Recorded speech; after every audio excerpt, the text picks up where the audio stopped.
here are some storyboards for 3 separate visual observations that I had for the class. This first storyboard is representative of an instance when I, walking on a bridge, found a piece of graffiti that said "Forgive," which was framed by the shadows walking around at night.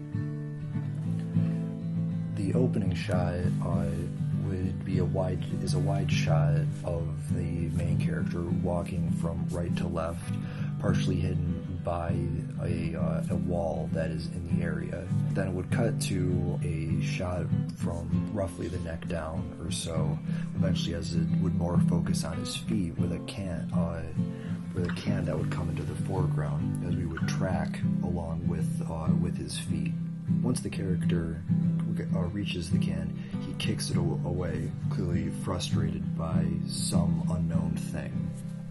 We find the can as it rolls up near the E of the forgive.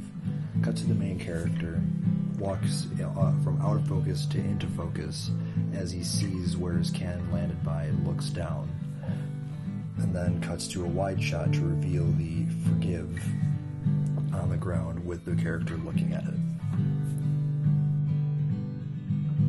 This next storyboard is a representation of I was walking at a mall with relatively no one else in the specific area I was at, and a woman was walking behind me in high heels, and the continuous noise of her high heels I found to be very menacing, and I thought that would be interesting to try and use perhaps in some sort of later project.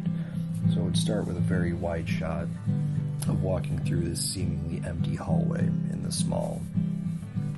Then go to a more close-up shot of his face, more so starting by like his chest, walking with him. That he would start on the left side of the frame, but then as he started to notice the clicking, it would let him get over to the right side of the frame to look behind him into the negative space of it. What would follow then afterward next would be an increasingly rapid number of shots, starting with his feet walking, and then like his eyes shifting. A shot of his starting on his mouth as he's walking that pans up to his eyes, his fingers twitching and like playing with them, just like to show how like that he's nervous, and that there is some sort of a very out of focus shot of some sort of blurry figure behind him, that there in fact is someone there. That's not just like, I don't know, a figment of his imagination or something, although I guess you could imagine it is.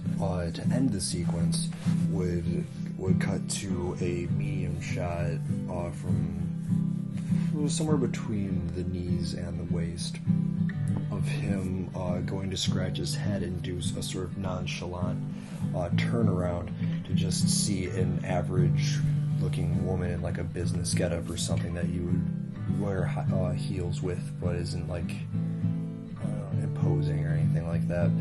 Just at like a soda machine or like getting a bottle of water or something like that, that it was just kind of played up a bit in his mind is the idea I would go for with it. This final story sequence involves when I was on a bus ride and saw an SUV trunk pop open to reveal a man inside it, who then quickly closed it from inside, which resulted in me laughing hysterically, and no one else saw what happened, and I just looked crazy on a bus for laughing out loud while sitting by myself. It would start with an establishing shot of the bus that would slowly track or zoom through to kind of, without getting very close to him, focus on our main character. The character is then shown by the window, kind of just looking bored and despondent. And the next shot would pan from right to left, moving the characters and the audience's attention to outside the window. Cut to a closer shot as he's looking out the window, where we see the SUV's trunk start to pop open. We then get the reaction of the main character, of him somewhat maybe confused, or just like he notices it, and we see that he notices it. And then it cuts cuts to a closer shot of the SUV to reveal that as it opens, there's a guy inside it, like huddled over in a fetal position, not like bound or anything like that, like obviously willingly there. And then we cut to the reaction of the main character, who is surprised and somewhat shocked to see this, and just his everyday bus ride. Then it cuts back to the same shot of the person in the SUV, who does like a quick like glance around of like, oh crap, and reaches up and grabs the trunk and closes it.